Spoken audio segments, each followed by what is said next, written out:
Hey guys, what's up? Thanks a lot for tuning in. My name is Pranav Kumar. You're watching Residency Sports, and welcome to HSP Updates.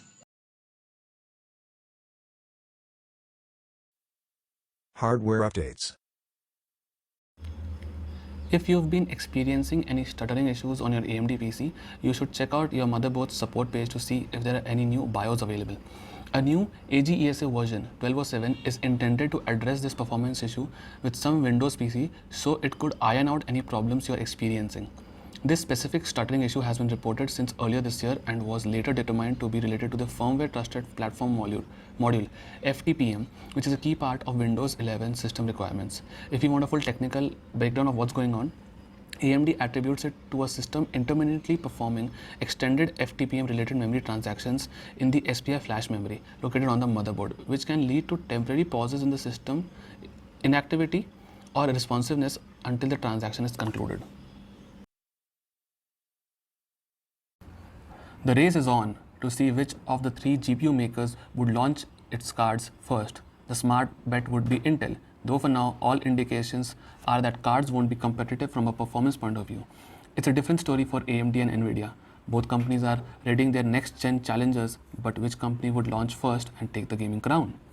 Depending on which company launches first, it's no leap to say that either company's flagship card would comfortably take out the top spot, but for how long can they keep it? A new rumor from the reliable leaker GreyMoon55 indicates that launch of AMD's flagship Navi 31 GPU could take place as soon as October 31st. That means that AMD is set out to release its Zen 4 CPU family and RDNA cards within a week of one another.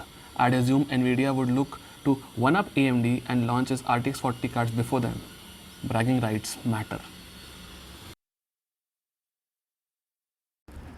With the GPU market slowly returning to normal, we are finally seeing Nvidia and AMD cards returning to shelves, potentially just in time to get some brand new competition. After a few delays and much speculation, it looks like Intel has finally officially launched its first ARC desktops cards for sale. Video cards spotted the press release regarding the Intel Arc A380 upcoming sale in China. Towards the bottom, it states that GPUs will be available in China this month. There was some speculation this was going to be pushed back further into Q3 this year, but now stocks is set up and will be available through system builders in China very soon.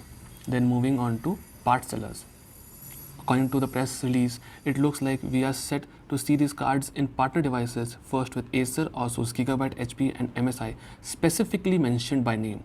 This means Intel GPUs could be cropping up in a whole bunch of new systems over the next month and on to the second half of this financial year. What a time to be alive! Software updates. Hope you like Fallout 76 because it's likely going to be the Fallout game, maybe the only Fallout game for the next decade. In an interview with IGN, Bethesda's Todd Howard stated that Fallout 5 would follow the Elder Scrolls 6, which is still in pre production. The RPGs Bethesda made are primarily developed by a single studio, which is why there are such large gaps between releases.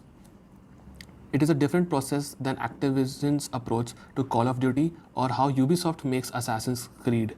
The gaps are only getting longer as Bethesda's games are getting bigger. Upcoming Bethesda behemoth Starfield will feature space combat inspired primarily by the MechWarrior series, according to studio boss Todd Howard. That means power management and carefully lined up shots as opposed to a twitchy dogfighter. Lollipop Chainsaw is back. All you gaming perverts actually did it. One of the PC's biggest failings is that we never saw the bombastic Lollipop Chainsaw make its way here. It was a perfectly decent game, not groundbreaking or genre defining by any stretch of the imagination, but it was so incredibly fun, full of iconic witty moments that I still quote to this day. It's been 10 years since Juliet and her decapitated boyfriend's Nick slashed and sawed their way through zombie hordes, and I am getting my hopes up for a long overdue PC port. Professional updates. Counter-Strike Global Offensive and ESL announced earlier this week that the game would have its first ever Brazilian major tournament later this year. All good. Tickets went on sale yesterday for an event which is due to take place in Rio de Janeiro's Jones Arena, which has a capacity of 15,430 and was sold out within an hour. Not so good. There's a huge fan base for Counter-Strike, and following a planned 2020 Majors COVID-related cancellation, anticipation for this one is as white hot as it gets. Unsurprisingly, the focus has now shifted towards the choice of the venue. After all, it's not like Brazil is short on stadia. And it's not just the fans either. Most strikingly simple, one of the greatest to ever play the game and currently a Navi player has said he won't go unless it's moved to a different stadium. Noted hip hop artist and electric lettuce aficionado Snoop Dogg is now a member of the Face Clan. The digitally native lifestyle and media platform rooted in gaming and youth culture announced that today Face Snoop, as now he's being officially dubbed, will join Face Clan's board of directors after the company goes public later this year, and will also co-create content, participate in key business initiatives and launch merchandise with the brand as a member of the roster.